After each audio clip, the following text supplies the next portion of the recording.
Good morning, everyone. This is Father Nate, missionary priest in Italy, and thanks for joining us today, February 4th, on No Greater Delight, our podcast on Marian feasts and Marian meditations. Well, today, just as every day, is filled with Marian feasts and devotions.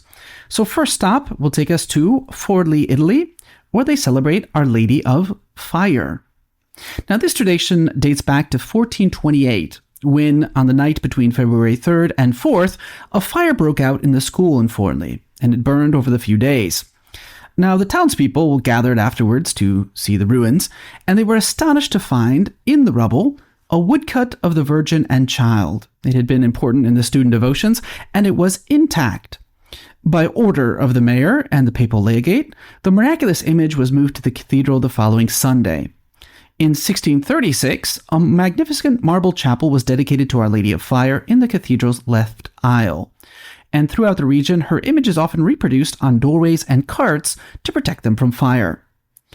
Our Lady of Fire is the patron of Forlì, where her feast lasts from February 4th to the nearest Sunday. During that time, the city is ablaze with blooms of yellow flowers, and stalls in the piazzas sell loaves of sweet Madonna del Fuoco bread, baked with anise and raisins. Our next stop takes us to Spain, specifically to Zaragoza.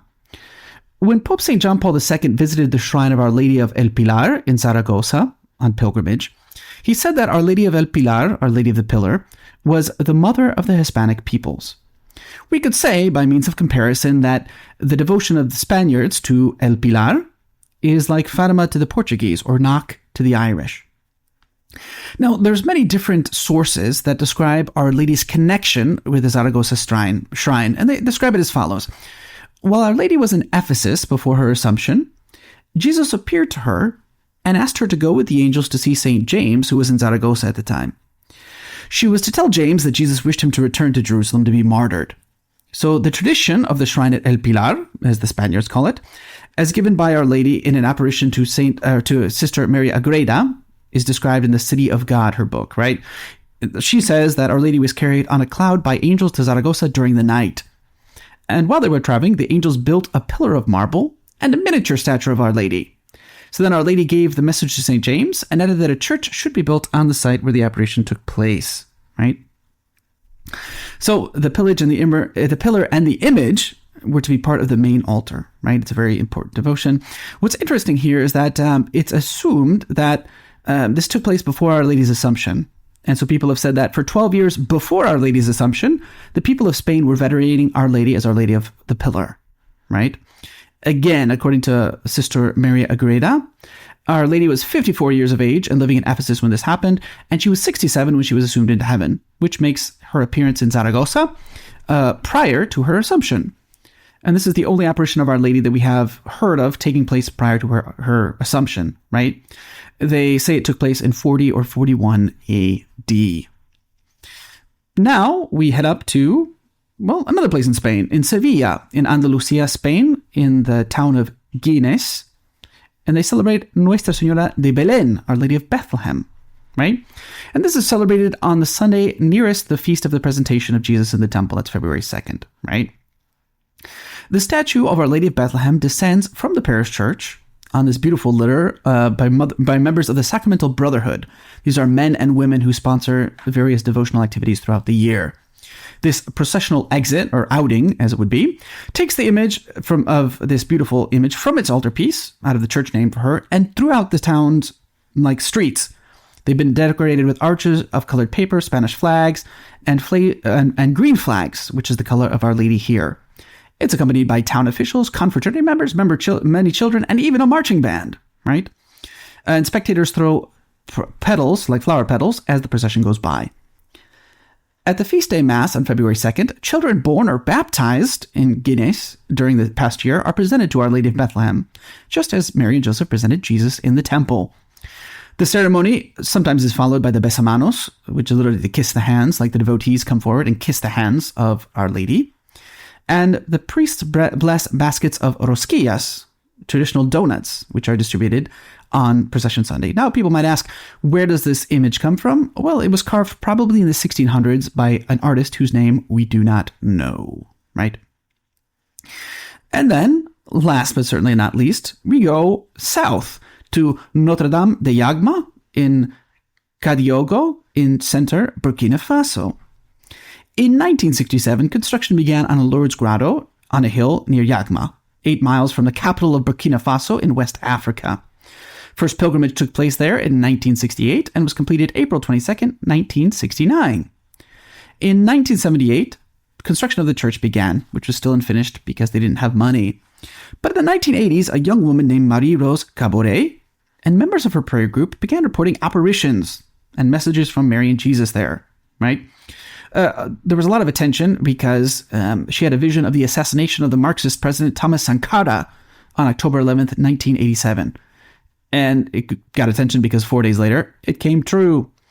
The Bishop of Kaya, Bishop Constantin Gurma, approved the apparitions in 1994, right? But then they became more apocalyptic in content, and the church declined to promote them, right? While admitting that they contributed to the popularity, people would go on pilgrimage because of these things.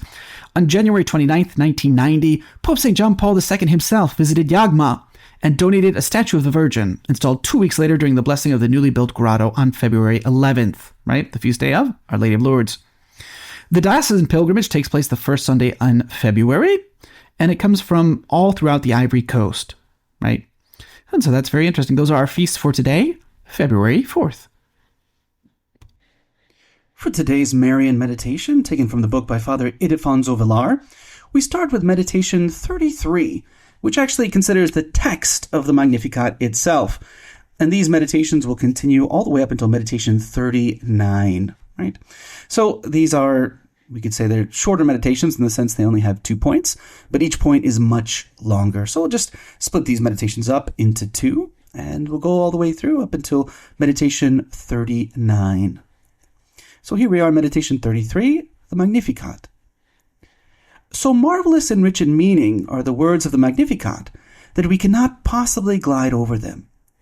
We must pause to relish their sweetness and study the lessons of this wonderful synthesis of prayer, of thanksgiving, and of practical virtue. The first point, considering the words, "My soul magnifies the Lord." This is the aim of man, to praise and magnify the Lord. A sweet obligation indeed, but nevertheless an obligation.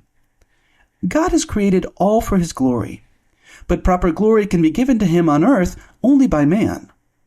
Glory is knowledge followed by praise. We cannot praise unless we know. And since the rest of creation has no knowledge, we are commissioned by them, so to say, to perform this duty, that we may see and learn God in them, and that in their name we may praise him. This is then our task, to gather those notes of bounty, wisdom, power, beauty, and love which God has deposited in creatures, and with them to shape a hymn of gratitude that we must sing to the praise of God.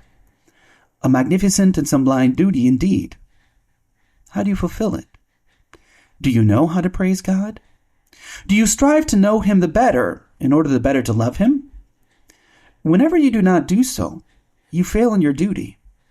You are a false note, out of tune in this symphony of praise. You are unable to interpret the canticle which the whole of creation has entrusted to you. It is your fault and your shame. Look at Mary. The first words she utters are intended to turn the praises showered on her by St. Elizabeth to God. To him only is glory. A fine beginning for her canticle. Moreover, see how Mary praises the Lord with the whole of her soul and heart. We sometimes speak, but only with our tongue, not with the whole of our being. When we sin, be it only venially, we render God smaller within us, just the opposite of magnifying God. And whenever we commit a mortal sin, we make him not only smaller, but cause him to disappear entirely from our souls.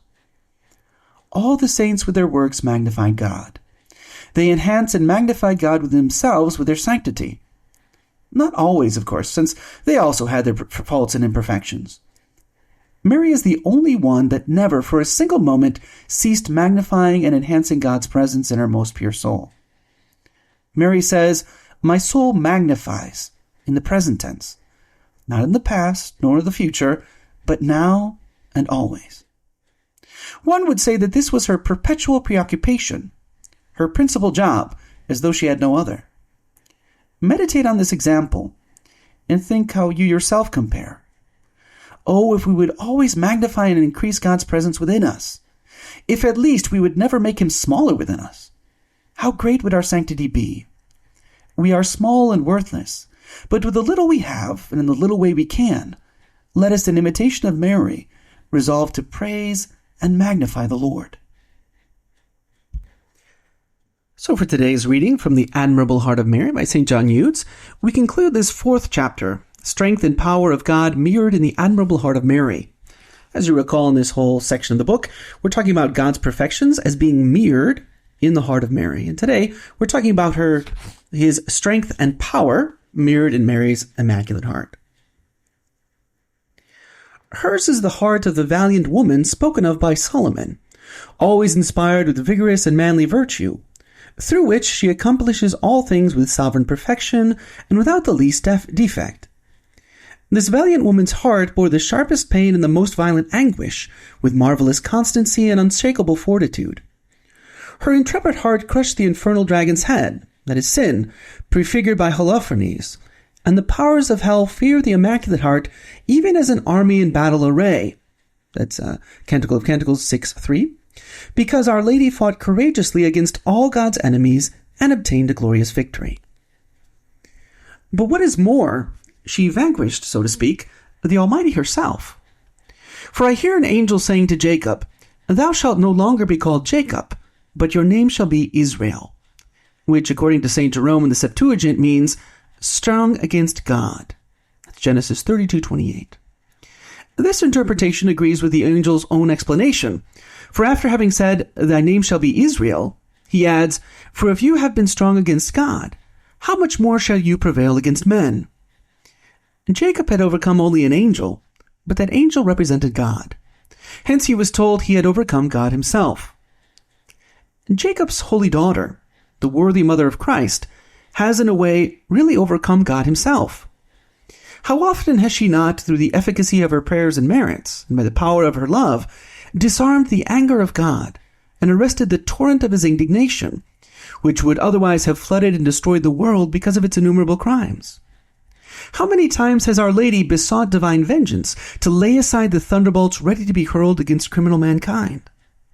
How often has her heart's incomparable charity clasped the hands of God's terrible justice and stopped him from punishing men as they deserve? How powerful is her love, says Richard of St. Victor, since it overcomes the Almighty. Yes, the love and charity of Mary's heart are powerful, and have, as it were, vanquished God himself. History is filled with instances where Our Lady has shown her incomparable power on behalf of those who invoke her protection, manifesting publicly to armies and nations the strength that she also extends to each Christian in his inner struggle against sin. But her strength is for those who invoke, love, honor, and venerate her heart. O glorious Queen of the world, make us sharers in the divine power which fills thy holy heart, and give us strength against the enemies of your divine Son, who is all and does all in you. Hello, and we hope that you enjoyed listening to our Marian podcast. In the spirit of Saint Bernard of Clairvaux, we say to you that there is no greater delight than to spread the devotion of Our Lady. We hope you share these sentiments and encourage you greatly to share with a loved one.